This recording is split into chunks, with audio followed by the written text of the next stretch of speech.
Hey guys, what's up? It's Jason here. Just figuring, I just started building the Midnight Radio Network where trying to get a bunch of radio stations to kind of come join together. I've got a little social networking platform on the side that I'm working on.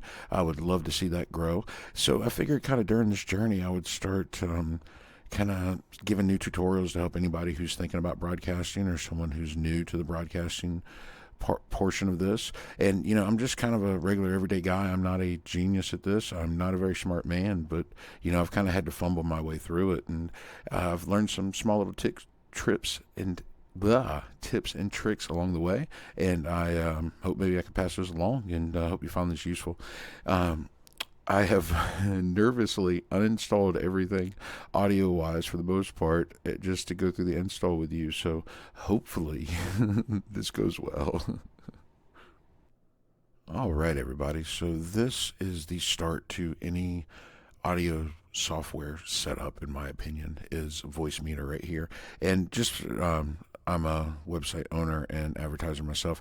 Just a side note, if you ever see one of these ads and you're going for the place you've been to several times, click on the one that's not an ad. It costs them money whenever we click on that. So let's look out for our small business, especially this people. These people make this thing so easy, it's insane.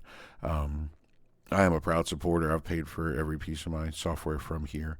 And it's not much. It's like $8 here, $12 there, $2 here. You don't really need everything. So when you go to VoiceMeter, it basically this is what it is. It's a soundboard for your computer, just like you had one of them big fancy things in the, like they got in the studios when they do the radio shows and all that kind of stuff. This is it right here. So there's a lot of variations of it, and we'll kind of go through this.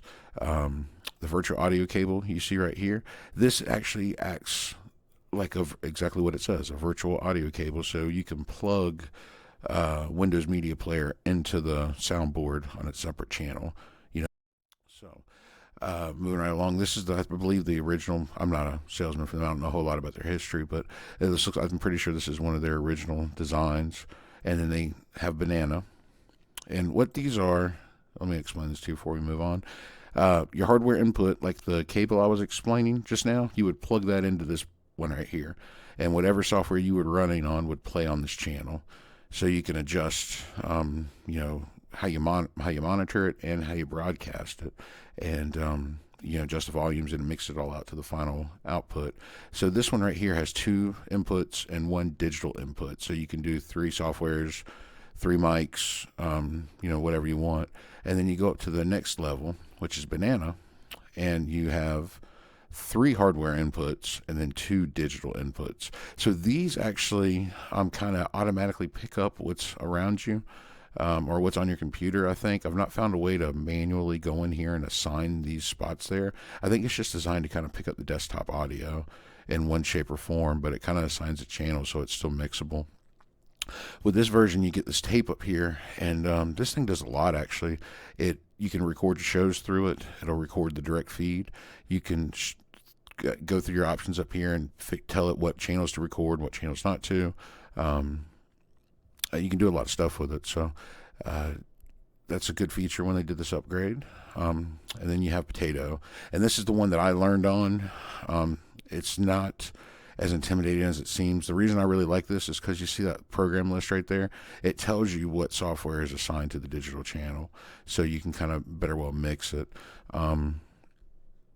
But you also have 1, 2, 3, 4, 5 inputs for any kind of plugins. And when I get mine installed, I'll kind of show you what I mean by that and how that's actually useful and practical. And that's really how I had to do it. I kind of had to figure out how it was practical to me and to make it work. And eventually I did figure out a neat little system. So I hope you guys can all enjoy from it. This is V-Band. This is actually kind of cool. I've not really found a practical use for it, but it looks like you can connect several boxes together. So if you got a stage box, studio broadcasting room, you can connect them all on your network, and you can actually download this on your phone. And when I'm doing a lot of live broadcasts, I will download this to my phone because it's a free program. And you plug it in, and you've always got a direct live feed from your broadcast on your phone. Because when you're listening, like when I do mine through Live 365, like we'll talk about later on, there's a minute delay from feed stream to, what I'm playing. So, if I'm not there with headphones, or if I need to step outside for a little bit, all I've got to listen to is the feed stream, which is about a minute behind. And so if you use this program right here, you've always got a direct live feed plug-in into the board. Virtual audio cables, like I said, right here, you can download one. It works just as it needs to be. I donated. I've got A and B, and I've got C and D, and it's amazing to have this many cables. You can also get the hi-fi cable right here. So it gives you like 6 cables. It's a high-fidelity virtual kind of processor and ASIO bridge. As much as I've looked into it, I've tried to figure out what an ASIO bridge is, and the best I can see it shows it for recording sound from movies to a high output, and I've not gotten it to notice a difference, to be quite honest with you. I still paid for the program, but I use it more for a connection. So, if somebody's out there and you can comment and help point me in the right direction, I'd love to hear it, because this is one thing I've not been able to figure out yet. That's really the basic, that's the basic software I use anyway. So, there we go. We'll get back over here. I'm going to go ahead and install. It'll say, boom, installed. Make sure you run it on, make sure you run it on administrative mode, or automatically have the settings, or it won't tap into your sound like it should. So it says it's installed.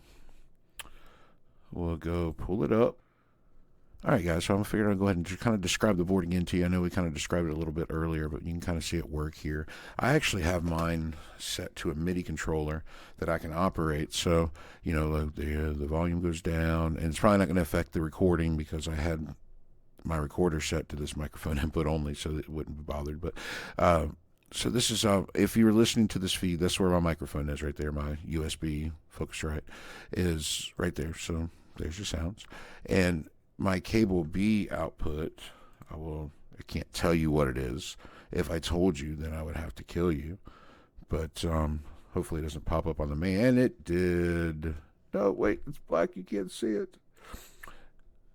There we go. So I play that through, and that is supposed to, yeah, you can see it right there. And I don't know if you can hear that or not, but I'm going to do it that way. See, there you go. The screen's glitching a little bit there. But this is my input 2. So this is my input 2, and I've got this set on MIDI too. I don't know why the screen's jumping bad, but I'm going to get that worked out.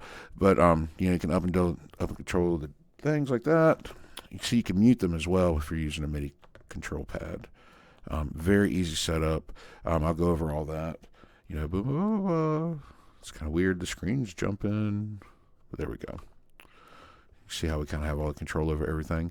The tape is the same function it has there. This is no different than the first version. It's just a little bit more of them. So the next episode, we're going to go through initial setup and try to get this thing working. I'm going to cut it out now since the screen is kind of flipping out a little bit, and we'll get back to it. So thanks for watching, guys. Hope y'all enjoy.